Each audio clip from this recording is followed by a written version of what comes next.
the change American people need. That's why I'm running for president of the United States of America.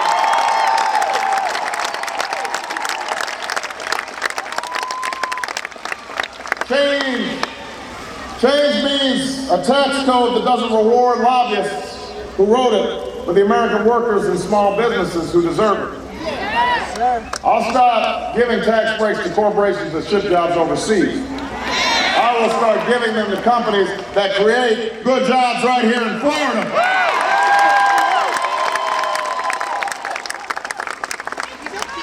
I'll eliminate capital gains taxes for small businesses and startups. That's how we'll grow our economy and create high-wage, high-tech jobs. I will cut taxes. Don't believe what those folks say. Don't let them run the okey-doke on you. You heard of the okey-doke.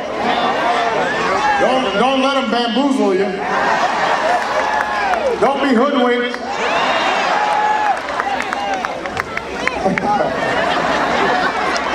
I will cut taxes. Cut taxes for 95% of all working families.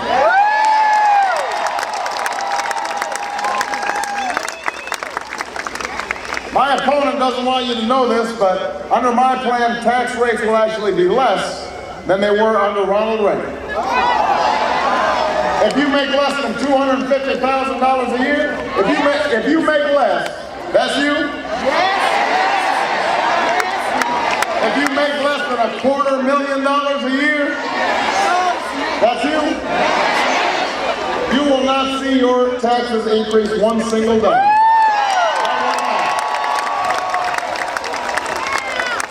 In fact, I offer 3 times the tax relief for middle-class families, as Senator McCain does. Because in an economy like this, the last thing we should do is raise taxes on the middle class. So don't believe those commercials. I'm a tax cutter. I'm going to put some money in your pockets. So you can spend that money buying groceries and buying gas. And you can help that small business. I will finally keep the promise of affordable, accessible health care for every single American. If you have health care, I will lower your premiums working with your employer. If you don't have health care, you'll be able to get the same health care that members of Congress give themselves. Because you know what?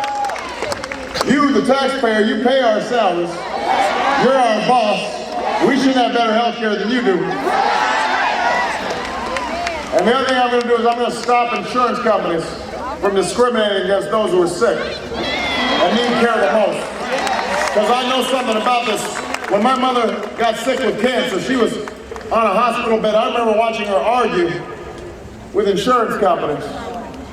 They were saying, we don't have to pay for your treatment. You got a pre-existing condition. And she had to fight. She ended up getting those treatments. She got them paid for, but I don't like seeing sick people have to argue with insurance companies to get what they paid for, and that's going to change when I'm president of the United States of America.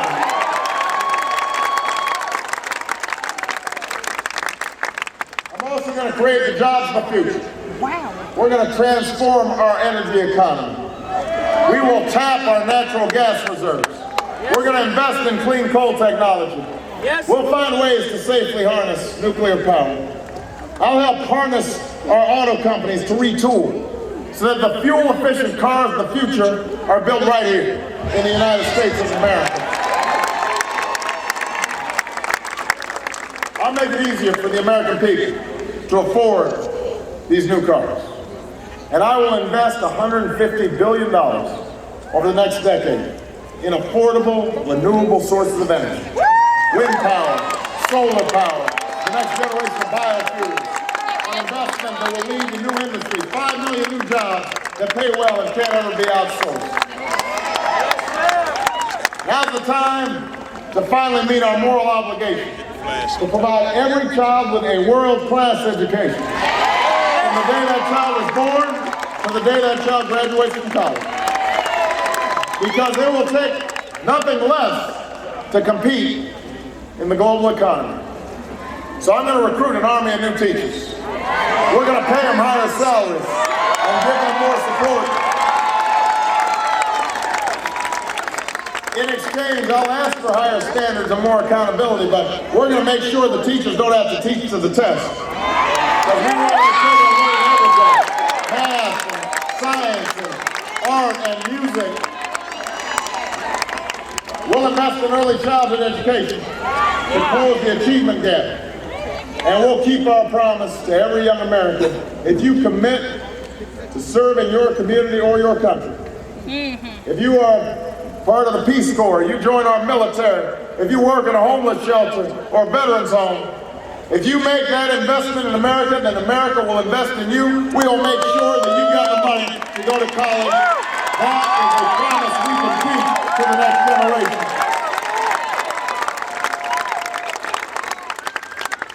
We're going to invest in infrastructure. We've got to rebuild our roads, our bridges. We've got to build broadband lines so every community in rural America can get the internet at high speeds. And we've got to invest in new electricity grids so we can get that new energy from wind farms to population centers, from solar panels to places that need them. And if people tell you that we can't afford it to rebuild our infrastructure, then you just remind them we're spending $10 billion a month in Iraq. And Iraq has a $79 billion surplus, and we've got a deficit. So I, as president, will bring this war in Iraq to a close.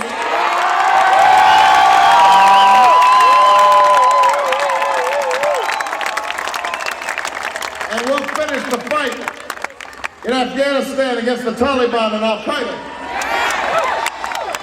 And we'll start spending some of that money right here, rebuilding America. And I will never hesitate to strike against those who would do us harm. As Commander-in-Chief, I will make sure, though, that we've got a clear mission and an exit strategy. And we are providing our troops with the training and the equipment they need. And I will make a solemn promise that when our young men and women in uniform come home, that they are treated with the dignity and the respect that they have earned. I'm not begging for disability payments. We will salute them and we will follow through with the benefits that they deserve. This is the change that we need. The kind of bottom-up growth, innovation, discovery that will advance the American economy by advancing the dreams of all Americans. Not just some, but all. That's why we call it the American dream. We don't call it Joe's dream or Sally's dream or Pookie's dream. We call it the American dream. Because it's a dream we have not just for ourselves, but for each other and for our children. I know times are hard. I won't pretend that the changes we seek will be easy. They won't come without a cost. I've presented ways we can achieve these changes in a fiscally responsible way, but we're going to have to change our priorities in Washington. I know that we're going to have to overcome our doubts and divisions and the determined opposition of powerful special interests. They don't want us to reform. They are still making money, even in this climate. But we're going to have to work